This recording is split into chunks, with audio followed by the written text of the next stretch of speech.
Hello everyone, हम class 7th geography NCERT को study कर रहे हैं और आज के इस वीडियो में हम इस बुक का चैप्टर नंबर 5 जिसका टाइटल है जल, इसके बारे में डिस्कस करेंगे। तो चलो स्टार्ट करते हैं।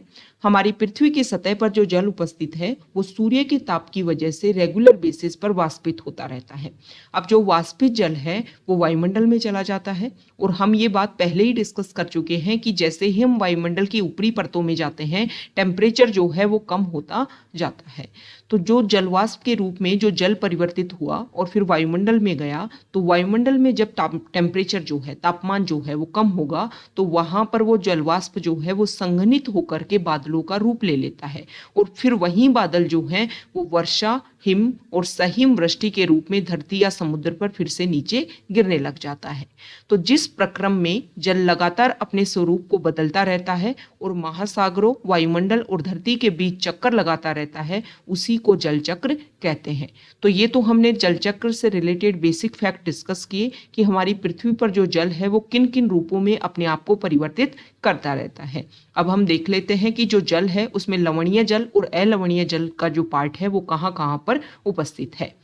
तो अलवणीय जल के मुख्य स्रोत हमारी पृथ्वी पर नदी है, ताल, सोते और हिमनद है। महासागर और समुद्रों का जो जल है वो लवणीय होता है और इसमें अधिकांश नमक सोडियम क्लोराइड या खाने में उपयोग किया जाने वाला इनमें नमक होता है। यहाँ पर जल चक्र को इमेज के थ्रू शो कर रखा है कि ये यहाँ पर जल उपस्थित है। वाष्पीकरण की प्रक्रिया के द्वारा इस तरीके से जलवाष्प में परिवर्तित हुआ। जैसे जैसे वायुमंडल में ऊपर गया, टेम्परेचर कम हुआ तो दोबारा से संघनित होकर के जल की छोटी छोटी बूंदों में संघनित हुआ और फिर एक बड़ा रूप ले लेता है बादल का। और इसके बाद में जब बादल बहुत भारी हो जाते हैं तो वर्षा के रूप में दोबारा से पृथ्वी पर आ जाता है, जिसमें से कुछ तो पृथ्वी पर उपस्थित होता है और कुछ बह करके वापस से महासागरों में या फिर जो भी हमारे जलीय स्रोत है वहां पर पहुंच जाता है और फिर से वो प्रक्रिया वाष्पीकरण की, वर्षण की प्रक्रिया चलती रहती है और ये रेगुलर बेसिस पर प्रक्रिया चलती रहती है और इसी को हम जल चक्र बोलते हैं। ओके, ये हमारे जो पूरे वर्ल्ड की इमेज यहाँ पर दे रखी है, मैप दे रखा है और पूरे हमारे वर्ल्ड में कौन कौन से इंपॉर्टेंट समुद्र हैं, झीलें हैं और नदियाँ हैं, उन सभी के बारे में यहाँ पर बता रखा है। तो एक बार आप व्यू कर लेना। उत्तर अमेरिका, दक्षिण अमेरिका, अफ्रीका, यूरोप, एशिया और ऑस्ट्रेलिया, यहाँ पर कौन कौन से इंपॉर्टेंट जो हैं, इसके अलावा कौन कौन से हमारे इंपॉर्टेंट सागर और महासागर हैं, उन सभी को यहाँ पर इमेज में शो कर रखा है। ओके, यहाँ पर कर्क रेखा, मकर रेखा और जो हमारी विषुवत रेखा है, ये तीनों जो काल्पनिक रेखा है और इम्पोर्टेंट अक्षांश रेखा है, इनके बारे में भी शो कर रखा है। इससे आपको पता लगेगा कि कौन सी रेखा जो है वो कहाँ से पास होती है। ओके, इसके बाद में अगर हम देखें तो सबसे पहले तो यहाँ पर लवणता के बारे में बता रखा है कि लवणता होती क्या है। तो 1000 ग्राम जल में मौजूद नमक की जो मात्रा होती है उसी को लवणता बोला जाता है। महासागर की औसत लवणता होती है 35 भाग प्रति 1000 ग्राम में। लेकिन अगर हम कंपैरिजन करें मृत सागर को लेकर के, तो इजराइल में जो मृत सागर है वहां पर 340 ग्राम प्रति लीटर लवणता होती है, जिसकी वजह से यहाँ पर नमक की अधिकता होने से ये जो डेड सी है ये इसको सघन बना देता है, डेड सी को सघन बना देता है यहाँ पर नमक की लवणता। तो यहाँ पर जो तैराक है, जो स्विमर है, वो आराम से यहाँ पर प्लव कर सकते हैं, तैर सकते हैं। ओके, तो जल के वितरण की हम बात कर लेते हैं कि हमारी पृथ्वी पर जो जल है वो कहाँ कहाँ पर प्रेजेंट है। देखो, हमारी जो एनसीईआरटी ज्योग्राफी की जो एनसीईआरटी है, क्लास 6 की, क्लास 7 की, उसमें भी हम पहले डिस्कस कर चुके हैं कि हमारी जो पृथ्वी है उसको अगर आप व्यू करोगे तो उसके 2/3 भाग पर जो है वो जल उपस्थित है। मतलब पृथ्वी को जब आप दूर से देखते हो तो एक नीले रंग में हमें पृथ्वी दिखाई देती है, इसलिए पृथ्वी को नीला ग्रह भी बोला जाता है। हम सभी जानते हैं पृथ्वी की सतह पर 3/4 भाग जो है वो जल से ढका हुआ है। मतलब पृथ्वी पर थल भाग की अपेक्षा, स्थल भाग की अपेक्षा जल भाग जो है अधिक है। लेकिन फिर भी हम देखते हैं कि बहुत सारे देशों को जल की कमी का सामना करना पड़ता है।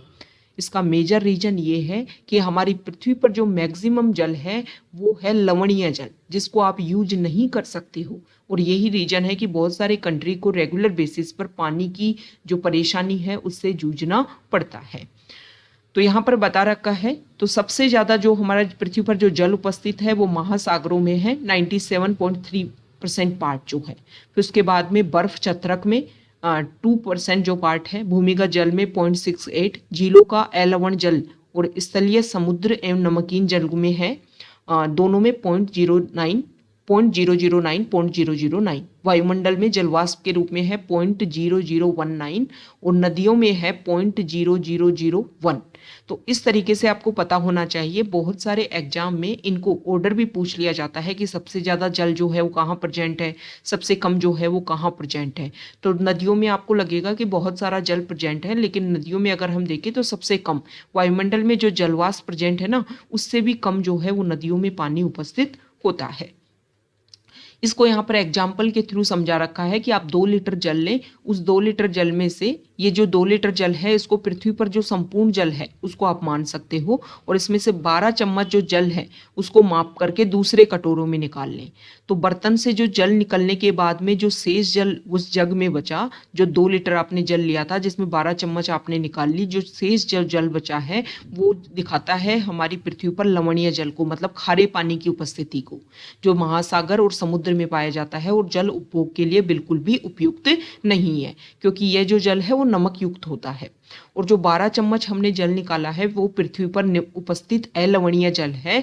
तो इसको इस तरीके से दिखा रखा है कि सबसे ज्यादा जो अलवणीय जल है वो बर्फ छत्रक के रूप में, भूमि जल के रूप में, अलवणीय जल की जो झीलें हैं, और सबसे कम जो है वो नदियों के रूप में प्रेजेंट है अलवणीय जल। देखो, आप सभी को पता है कि हमारे जीवन में जो पानी है उसकी बहुत ज़्यादा आवश्यकता है। जीवन जो है वो हर तरीके से पानी के ऊपर उपस्थित है। न सिर्फ मानव, अगर हम बात करें पेड़ पौधे, सभी जो हैं, जानवर जो हैं, वो पानी के लिए, पानी जो है उनकी लाइफ के लिए बहुत ज़्यादा जरूरी होता है। तो यहाँ पर अब बता रखा है कि महासागरीय परिसंचरण, मतलब हम रेगुलर बेसिस पर देखते हैं कि पानी जो है वो शांत तरीके से उपस्थित नहीं होता है।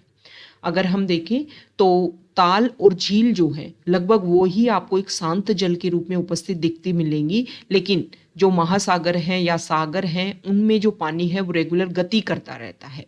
तो महासागरों की गतियों को आप 3 इस प्रकार से वर्गीकृत कर सकते हैं: तरंगे, ज्वारभाटा और धाराएं। ये इंपॉर्टेंट फैक्ट है कि 22 मार्च को विश्व जल दिवस के रूप में मनाया जाता है, और जब जल संरक्षण की विभिन्न विधियों को इसमें प्रबलित करने की कोशिश की जाती है। ये डेट आपको ध्यान में रखनी है। तो एक एक करके हम महासागरों की जो गतियां हैं उसके बारे में अब डिस्कस करेंगे। सबसे पहले बात कर लेते हैं तरंगों की, कि तरंगे क्या होती हैं। जब समुद्र की सतह पर पवन चलती है तब तरंगे उत्पन्न होती हैं। जितनी ही तेज पवन बहेगी उतनी ही बड़ी जो है, जितनी ही तेज पवन बहती है उतनी ही बड़ी जो है उस समुद्र में लहरें बड़ी होती जाती हैं। तो ये मतलब हवा के साथ में जो है समुद्र में जब पानी बहता है तो उसको बोला जाता है तरंगे। लेकिन जब ये तरंगे विशाल रूप ले ले तो इसकी वजह से जो परेशानी है, तटीय क्षेत्रों में काफी ज्यादा विनाश देखने को मिलता है। तो तूफान में क्या होता है, तेज वायु चलने लग जाती है जिसकी वजह से समुद्र में तेज तरंगे जो हैं उठने लग जाती हैं, जिसके कारण बहुत ज्यादा विनाश होता है। इसके अलावा अगर हम देखें तो भूकंप, ज्वालामुखी उद्गार या जल के नीचे भूस्खलन के कारण महासागरीय जल अत्यधिक विस्थापित हो जाता है, और इसकी वजह से 15 मीटर तक की ऊंचाई वाली विशाल ज्वारीय तरंगे उठ सकती हैं, जिसको बोलते हैं सुनामी। तो अगर यहाँ पर बात करें तो 2004 में भारत के तटीय क्षेत्रों में सुनामी की वजह से जो अत्यधिक नुकसान हुआ था, और सुनामी के बाद अंडमान और निकोबार द्वीप समूह में इंदिरा पॉइंट तक डूब गया था, इसके बारे में यहाँ पर बताया हुआ है। सुनामी होती क्या है? सुनामी जापानी भाषा का एक शब्द है जिसका अर्थ है पोताश्रय तरंगे, क्योंकि सुनामी आने पर पोताश्रय नष्ट हो जाते हैं। तो यहाँ पर 2004 में 26 दिसंबर 2004 को जो सुनामी आई थी हिंद महासागर में, उसके बारे में बता रखा है कि हमारी जो भारतीय जो प्लेट है, आप सभी को पता है कि हमारा जो पृथ्वी का जो स्ट्रक्चर है उसमें अलग अलग प्लेटों से मिलकर के बना हुआ है, और एक प्लेट जो है वो दूसरे प्लेट के रेगुलर जो है वो टच में रह करके क्लैश करती रहती है। इसी की वजह से भूकंप और ये सारी एक्टिविटी देखने को मिलती है। तो भारतीय प्लेट जो है वो बर्मा प्लेट के नीचे धंस गई थी। अब जब बर्मा प्लेट के नीचे धंसेगी तो वहाँ पर पानी का कुछ गैप हुआ, तो ये देखने को मिला कि जो पानी जो है वो एक तरीके से तटीय क्षेत्रों से दूर होकर के उस गैप को फिल करने की कोशिश करने लगा। और वापस से जब वो प्लेट जो है वो एक सही तरीके से एस्टेब्लिश हुई तो वो पानी जो है वो फिर तेज गति से तटीय क्षेत्रों की तरफ वापस बढ़ने लगा, और इसकी वजह से जो सुनामी है वो क्रिएट हुई। और इसकी वजह से तटीय क्षेत्रों में जो लोग हैं उसमें काफ़ी ज़्यादा नुकसान देखने को मिला, क्योंकि तटीय क्षेत्रों में जब पानी जो है वहां से हट करके एक तरीके से दूसरी दिशा में चलने लगा तो लोग यहाँ पर इकट्ठे हो गए और इसको व्यू करने की कोशिश करने लगे। और जब पानी वापस आया तो यहाँ पर जो इकट्ठे लोग थे वो इसकी वजह से काफ़ी ज़्यादा इफेक्ट हुए थे।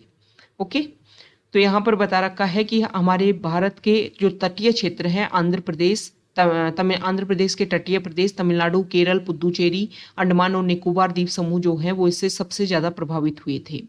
देखो, भूकंप का पहले अनुमान लगाना संभव नहीं है, फिर भी बड़ी सुनामी के संकेत जो हैं वो 3 घंटे पहले आपको मिल सकते हैं। प्रशांत महासागर में तो इस तरीके की प्राथमिक चेतावनी की बहुत सारी प्रणालियां जो हैं वो क्रियाशील हैं, लेकिन हिंद महासागर में नहीं है, क्योंकि प्रशांत महासागर की तुलना में हिंद महासागर जो है वहाँ सुनामी कभी कभी आती है, क्योंकि यहाँ भूकंपीय क्रिया जो है वो बहुत ही कम देखने को मिलती है। तो टाइम के साथ में ये सारी टेक्नोलॉजी इंस्टॉल होने की ज़रूरत है ताकि इस तरीके का इशू हो तो उसको कम से कम किया जा सके। अब बात आती है ज्वार भाटा की। तरंगों के बारे में हमने देख लिया, बात आती है ज्वार भाटा की। तो दिन में 2 बार नियम से महासागरीय जल का उठना और गिरना ज्वार भाटा कहलाता है। जब सर्वाधिक ऊंचाई तक उठ करके जल तट के बड़े हिस्सों को डुबो देता है उसे ज्वार कहते हैं, और जल जब अपने निम्नतम स्तर तक आ जाता है और तट से पीछे चला जाता है तो उसे भाटा कहते हैं। यहाँ पर बता रखा है कि देखो, जब सूर्य, चंद्रमा और पृथ्वी एक सिध में होते हैं और एक सिध में अमावस्या और पूर्णिमा वाले दिन होते हैं, तब जो ज्वार भाटा जो होता है वो काफ़ी अच्छे, मतलब बड़े ज्वार भाटे उस टाइम देखने को मिलते हैं, जिसको व्रत ज्वार कहते हैं। इस समय जो है ऊंचे ज्वार उठते हैं। और जब चंद्रमा जो है वो अपने प्रथमांश और चतुर्थांश में होता है, मतलब सूर्य के सिध में पृथ्वी के साथ नहीं होता है, तब जो है वो लघु ज्वार देखने को मिलते हैं। ओके, तो जब उच्च ज्वार आते हैं, वो उच्च ज्वार जो है वो नौ संचालन में सहायक होते हैं, जल स्तर को तट की ऊंचाई तक पहुंचाते हैं, ये जहाज को बंदरगाह तक पहुंचाने में सहायक होते हैं। उच्च ज्वार मछली पकड़ने में भी हेल्प करते हैं, क्योंकि समुद्र से ऊंची ऊंची लहरें उठेंगी तो समुद्र में जो भी जीव जंतु हैं वो एक तरीके से तटीय क्षेत्रों में आ जाते हैं, तो मछुआरों को बिना कठिनाई के मछलियां पकड़ लेते हैं वो। कुछ स्थानों पर ज्वार भाटा आने से जल के उतार चढ़ाव का उपयोग विद्युत उत्पन्न करने के लिए भी किया जाता है। अब बात कर लेते हैं महासागरीय धाराओं की। महासागरीय धाराएं जो हैं वो निश्चित दिशा में महासागरीय सतह पर नियमित रूप से बहने वाली जल की धाराएं होती हैं। महासागरीय धाराएं गर्म या ठंडी 2 तरीके की हो सकती हैं। भूमध्य रेखा के निकट जो धाराएं उत्पन्न होती हैं और ध्रुवों की ओर प्रवाहित होती हैं वो गर्म धाराएं होती हैं। ठंडी धाराएं जो हैं वो ध्रुवों और उच्च अक्षांशों से उष्ण कटिबंधीय या निम्न अक्षांशों की ओर प्रवाहित होती हैं। ओके, तो लेब्राडोर महासागरीय धाराएं जो हैं वो शीत जल धाराएं और गल्फ स्ट्रीम गर्म जल धाराएं होती हैं। महासागरीय धाराएं किसी क्षेत्र के तापमान को प्रभावित करती हैं। गर्म धाराओं से स्थलीय सतह का तापमान जो है वो गर्म हो जाता है। जिस स्थान पर गर्म और शीत धाराएं मिलती है, ये इंपॉर्टेंट फैक्ट है, जहां पर गर्म और ठंडी जलधाराएं मिलेंगी वहां पर विश्व में सबसे ज्यादा मत्स्यन क्षेत्र माना जाता है। तो जापान के आसपास वाला भाग और उत्तर अमेरिका के पूर्वी तट जो है इसके मुख्य उदाहरण है। यहाँ पर गर्म और ठंडी जलधाराएं मिलती हैं, जिसकी वजह से काफी ज्यादा मछली उत्पादन यहाँ पर देखने को मिलता है। तो यहाँ पर ये जो ब्लू कलर में जो धाराएं हैं ये आपको बता रखी है शीत धारा, और यहाँ पर जो रेड कलर में जो धारा है वो धाराएं हैं गर्म जल धारा। तो यहाँ से जो हमारी विषुवत रेखा है 0 डिग्री अक्षांश जो है, जहाँ से जो महासागरीय धाराएं उत्पन्न होकर के जो यहाँ से निम्न अक्षांशों से उच्च अक्षांशों की तरफ जाएगी उसको बोलेंगे गर्म जलधारा, और यहाँ पर उच्च अक्षांशों से जो निम्न अक्षांशों की तरफ आएगी उसको बोलेंगे ठंडी जलधारा। जैसे कि अगर हम यहाँ पर देखें तो ये लेब्राडोर धारा जो है वो ठंडी जलधारा है, और ये जो गल्फ स्ट्रीम जो है वो गर्म जलधारा है। तो यहाँ पर इस तरीके से उत्तर अमेरिका के पूर्वी तट पर यहाँ पर मिलकर के यहाँ पर बहुत सारा मत्स्य उत्पादन होता है, मछली उत्पादन केंद्र होते हैं। सेम इसी तरीके से यहाँ पर आइशियो धारा और क्यूरेशियो जो धारा है वो मिलकर के जापान के पूर्वी हिस्सों पर भी बहुत ज़्यादा मछली उत्पादन का केंद्र जो है इसको बनाते हैं। ओके, तो इस तरीके से आप इसको व्यू कीजिए। ये बहुत सारी जो धाराएं हैं इनके नेम आपको ध्यान में रखने होंगे, इसकी वजह से बहुत सारी एक्टिविटी होती है। जैसे कि अगर हम देखें तो आप सभी को पता है कि ये एस आकार का जो महासागर है इसको हम अटलांटिक महासागर बोलते हैं। तो यहाँ पर जो धारा है ये गल्फ स्ट्रीम हमने देखी, यहाँ से जो है वो दूसरी जलधारा केंद्रीय जलधारा, ये उत्तरी विषुवतीय जलधारा, ये इस तरीके से मिलकर के यहाँ पर एक सर्किल सी बनाती है। और सर्किल में क्या होता है कि इन धाराओं की वजह से यहाँ पर एक अलग ही सी, अटलांटिक ओशियन में एक अलग ही सी देखने को मिलता है, जिसकी अदर पार्ट से कनेक्टिविटी जो है वो काफ़ी कम हो जाती है। और यहाँ पर सार्गेसम नाम की सीवीड भी पाई जाती है, जिसकी वजह से इस सी को सार्गेसो सी के नाम से जानते हैं। ये जो सार्गेसो सी है इसकी कनेक्टिविटी जो है, मतलब चारों तरफ से ये यहाँ पर जो भी ओशियन करंट है उससे घिरा हुआ है, इसकी वजह से यहाँ का जो पानी है काफ़ी ज़्यादा शांत पाया जाता है। यहाँ की जो लवणता है वो काफ़ी ज़्यादा हाई पाई जाती है, क्योंकि फ्रेश वाटर जो है वो इसमें कनेक्टिविटी ही नहीं हो पाती है।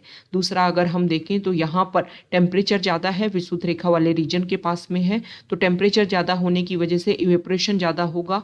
इवेपोरेशन ज़्यादा होने की वजह से भी यहाँ पर लवणता ज़्यादा देखने को मिलती है, क्योंकि पानी जलवाष्प के रूप में उड़ता रहेगा और शुद्ध पानी जो है, फ्रेश वाटर जो है वो मिक्स हो नहीं पाएगा, तो लवणता जो है सार्गेसो सी में ज़्यादा देखने को मिलती है। यहाँ पर चारों तरफ से जो है इसको धाराओं ने घेर रखा है और ये है सार्गेसो सी।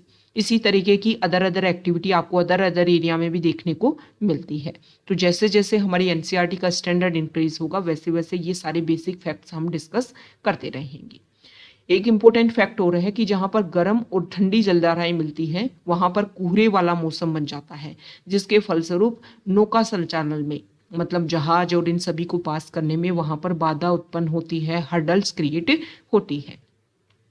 तो ये हमने इस बुक का चैप्टर नंबर 5 को कंप्लीट किया है विद बेसिक फैक्ट्स, और हर चीज़ जो है वो आपको समझाने की कोशिश की है। अगर आप यहाँ तक आए हैं, वीडियो आपको अच्छा लगा है तो प्लीज़ वीडियो को लाइक कीजिए, शेयर कीजिए और चैनल को सब्सक्राइब कीजिए। Okay, thank you.